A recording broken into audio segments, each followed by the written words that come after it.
Dear student, आज हम इस वीडियो में ब्लड क्लॉटिंग पढ़ेंगे। रुधिर का थक्का बनना। आप जानते हैं रुधिर यानी ब्लड हमारे लिए कितना महत्वपूर्ण है। प्रत्येक स्तनधारी के शरीर में 4.5 से 5 लीटर तक रुधिर पाया जाता है और यह हम एक प्रकार का तरल संयोजी ऊतक है जो संपूर्ण अंगों को हमारे बांधे रखता है, यानी संपूर्ण अंगों को भोजन पहुंचाने का कार्य इसके माध्यम से किया जाता है। और इसके कुछ भाग हैं और इनको पढ़ने के बाद हम इसकी ब्लड क्लॉटिंग पढ़ेंगे।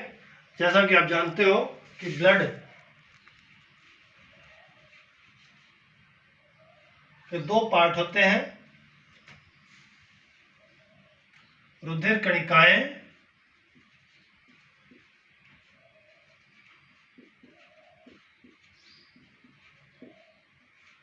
तथा प्लाज्मा। रुधिर कणिकाएं 3 प्रकार की होती हैं, आरबीसी, डब्ल्यूबीसी, प्लेटलेट्स।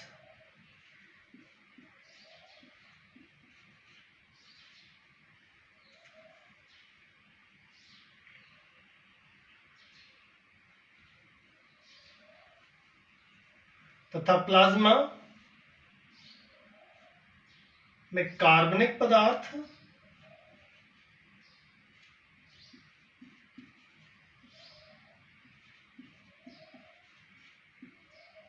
तथा अकार्बनिक पदार्थ।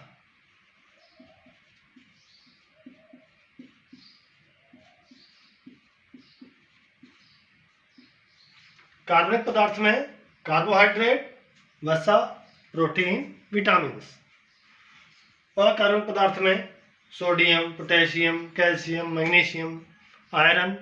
ये सभी पदार्थ अकार्बनिक पदार्थ होते हैं, यानी अपने भोजन में हम जो कुछ लेते हैं वह सब हमारे ब्लड में मिल जाता है।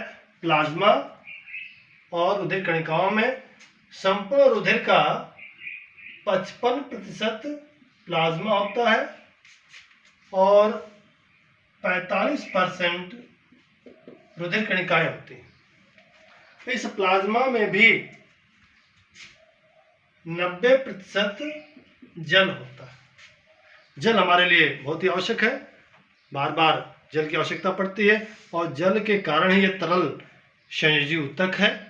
बहते हुए हर पदार्थ प्रत्येक कोशिकाओं तक पहुंचता रहता है।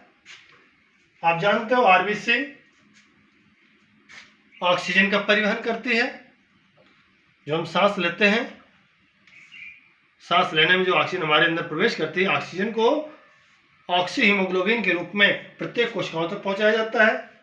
डब्ल्यूबीसी हमारे शरीर में प्रतिरक्षा तंत्र, रोगों से लड़ने की क्षमता को बढ़ाता है और प्लेटलेट्स रुधिर को थक्का बनने में सहायता करता है।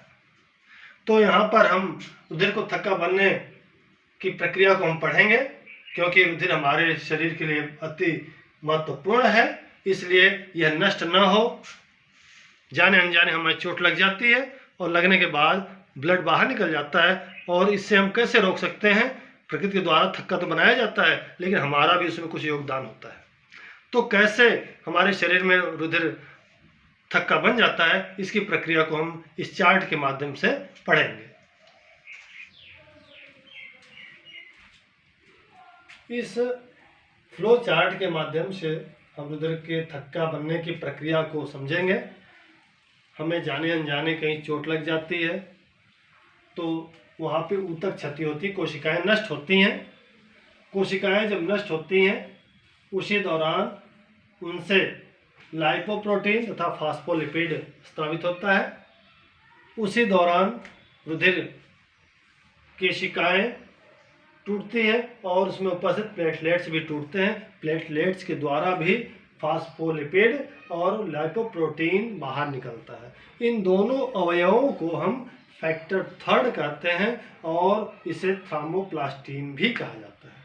थ्रोम्बोप्लास्टिन बाहर जैसे आता है, इन ऊतकों से और इन प्लेटलेट्स से यह तुरंत ही कैल्शियम आयन से जुड़ करके प्लाज्मा प्रोटीन से भी जुड़ करके थ्रोम्बिनेज एंजाइम बना देता है। थ्रोम्बिनेज एंजाइम यह हिपैरिन को निष्क्रिय करता है। हिपैरिन क्या है? हिपैरिन रुधिर केशिकाओं में रुधिर को थक्का बनने से रोकता है, लेकिन यहाँ पर हमें थक्का बनाना है, इसलिए सबसे पहले हिपैरिन की क्रिया को रोकना है। तो थ्रोम्बिनेज इसकी क्रिया को रोकता है हिपैरिन के, और थ्रोम्बिन को सक्रिय करता है। यहाँ देख रहे हैं आप, प्रोथ्रोम्बिन निष्क्रिय अवस्था में है, इसको सक्रिय कर दिया जाता है। जैसे यह सक्रिय होता है तो यह एक उत्प्रेरक की तरह कार्य करके प्लाज्मा में उपस्थित फाइब्रिनोजन जो घुलनशील प्रोटीन होती है, इसको फाइब्रिन में बदल देता है और इसे एकलक में मोनोमर्स में तोड़ देता है, और मोनोमर्स में तोड़ करके इसमें फिर से पॉलीमराइजेशन क्रिया होती है। अब पॉलीमराइजेशन क्रिया के द्वारा यह फाइब्रिन तंतु जाल बना देते हैं, और जब ये जाल बन जाते हैं तमाम, तो उसमें से आरबीसी और डब्ल्यूबीसी गुजरना चाहती हैं, तो जब निकल नहीं पाती हैं तो रुधिर थक्का बन जाता है, और जब रुधिर थक्का बन जाता है तो रुधिर बाहर नहीं निकल पाता है। इस दौरान बैक्टीरिया भी अंदर प्रवेश करना चाहते हैं तो नहीं कर पाते हैं, रुधिर का बहना भी बंद हो जाता है। इस प्रक्रिया को पूरा होने में 5 से 8 सेकंड का 8 मिनट का समय लगता है। इस तरह से इस फ्लो चार्ट के माध्यम से आप देखोगे कि रुधिर कैसे थक्का बनता है, और जिससे हमारी शरीर से रुधिर की क्षति रुकती है। Thank you.